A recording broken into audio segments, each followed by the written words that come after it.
Break के बाद स्वागत है। साहिब जी आप कुछ बोल रहे थे, चलिए साहिब जी आप कुछ बोल रहे थे, ब्रेक पर जाएं। बहुत छोटा कमेंट की, बहुत कम वक्त है। 1 साल हो गया और जो पिछला बजट था 35-40% मुश्किल से खर्च हुआ। जो जैसे उनके वादे थे 1380 बसें सेमी बसेज होंगी, 500 मिडी बसें होंगी, 1000 क्लस्टर बस जोड़ी जाएंगी, 5500 नए ऑटो को परमिट मिलेंगे, डीटीसी बसों में सीसीटीवी कैमरे लगाए जाएंगे, उसमें मार्शल्स रखे जाएंगे।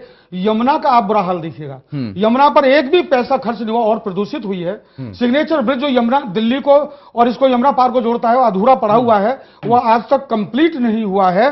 अनऑथराइज कॉलोनी 1639 कॉलोनीज हैं, एक भी कॉलोनी आज तक इस सरकार ने पास करने की ओर एक भी कोई भी काम उधर किया नहीं गया है। यमुना पहले से ज्यादा गंदी हो गई है, केवल वहां पर अपनी आरती उतारने के चक्कर में ये है। जब ये पहला बजट खर्च नहीं कर पा रहे हैं, नई घोषणाएं फिर उसी तरह की कर दी गई हैं। ये सरकार जनता का विश्वास खो चुकी है और ये बजट जो किया इन्होंने खुद मान रहे हैं कि 1600 करोड़ रुपए का घाटे का बजट है। घाटा दिखा करके आप लोग क्या करना चाहते हैं? जो इन्होंने तनख्वाहें अपने उनकी बढ़ाई 21 की, जो इनके 67 में से 67 लोग, मैं एक की बता सकता हूं, जो कि मंत्री के दर्जे की सुविधाएं ले रहे हैं। पूरी तरह से ये सरकार फेल हुई है। और इस बजट पर ये विपक्ष लगातार आरोप लगा रहा है कि आप अपना आधा भी जो आपने धनराशि जो रखी थी वो आप आधी भी खर्च नहीं कर पाए हैं। कोई ठोस प्लानिंग नहीं है, कोई ठोस योजना नहीं है। बहुत सिंपल बात है कि सबसे अच्छा विश्लेषण करते हैं वो जनता करती है। जनता के लिए बजट है, जनता ने जवाब देना है। इन्होंने 2-4 पॉइंट्स कहे कि 1695 कॉलोनी है, क्या हुआ, डीएसआई डीसी के, इन्होंने सुना नहीं बजट। दरअसल ये बस इसमें रहे कि कैसे उसको विरोध करा जाए। उसमें डीएसआई डीसी को कह दिया गया है कि उन सारे रोड्स को बनाए, सारे के सारे विकास का काम वो करे। यमुना पे बोटिंग हो गई, यमुना के ऊपर आरती हो रही है, शायद ये गई नहीं क्योंकि ये यमुना को माँ तो बोल देंगे लेकिन माँ की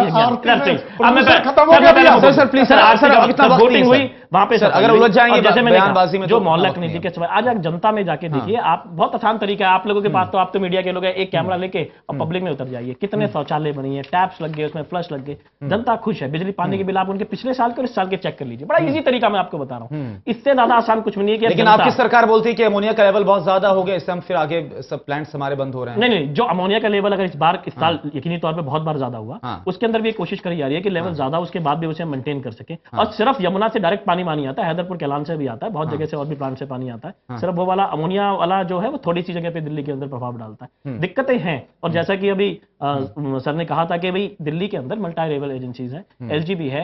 मैं आपको एक उदाहरण देता हूं, जैसे मोहल्ला क्लिनिक का दिए देता हूं। जब आप जगह मांगते हैं तो रोड देता नहीं क्योंकि एमसीडी का रोड है। आप जाते हैं स्कूल पे, स्कूल देती नहीं कि एमसीडी की है। आप दिल्ली सरकार के स्कूल में भी नहीं खोल सकते, वहां भी परमिसेबल नहीं है। आपके पास दिल्ली में इतनी जगह नहीं है, उसके बावजूद भी 100 का टेंडर हुआ, 100 को कर दिया गया और 1000 को और 500 को जो हम कह रहे हैं क्यों घोषणा कर दी गई? अब फिर चुनावों में दिल्ली की अभी आपको ना देखते, अभी आप कहते हो चुनाव कर दिए, अब आप कहते हो जनता को मूर्ख बना करके जीत करके आए। सौरभ जी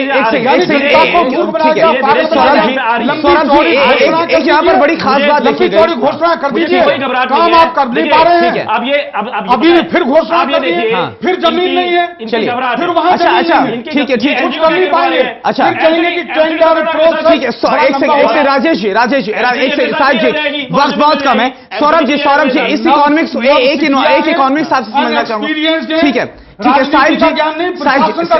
साहिब जी एक सेकंड, सौरभ जी एक इकोनॉमिक्स आपसे समझना चाहूंगा। आप एक अर्थशास्त्री हैं। वैट की दरों में कमी कर दी गई है 5% पर। कई सारे ऐसे जो प्रोडक्ट्स इन पर वैट कम कर दिया गया है। सरकार ने अपना बजट एस्टिमेट बढ़ा दिया है। कैसे फिर सरकार का जो ये रेवेन्यू टारगेट है पूरा हो पाएगा? इससे फायदा होगा, क्या होगा ये जो सरकार की तरफ से कदम उठाया गया वैट की कमी का? नहीं, ये they are following good politics and good economics, और इसी वजह से जो हमारे मुख्यमंत्री हैं टॉप 50 लोगों में आ गए हैं फॉर्च्यून लिस्ट में, जो कि बहुत इंपॉर्टेंट लिस्ट होती है, उसमें आ गए हैं। और ये जो इन्होंने वैट में कमी की है, ये चाणक्य नीति फॉलो कर रहे हैं। चाणक्य ने कहा है अगर किसी भी देश में टैक्स रेट 25% से ज्यादा होगा, लोग बेईमान हो जाएंगे। और ये चाहते हैं लोग सही तरीके से अपना इन्होंने एक और स्कीम लॉन्च की कि आप बिल दिखाइए और आपको इनाम मिलेगा। तो उसमें क्या है, उसमें इनका ये दे आर क्लेमिंग कि they are able to raise more than 1000 crore by this method only, कि बिल दिखाइए। तो इनकी ऐसी और अब ये क्या कर रहे हैं, जियो स्पेशियल इमेजिंग करेंगे, जैसे ये देखेंगे कि कहां से कहां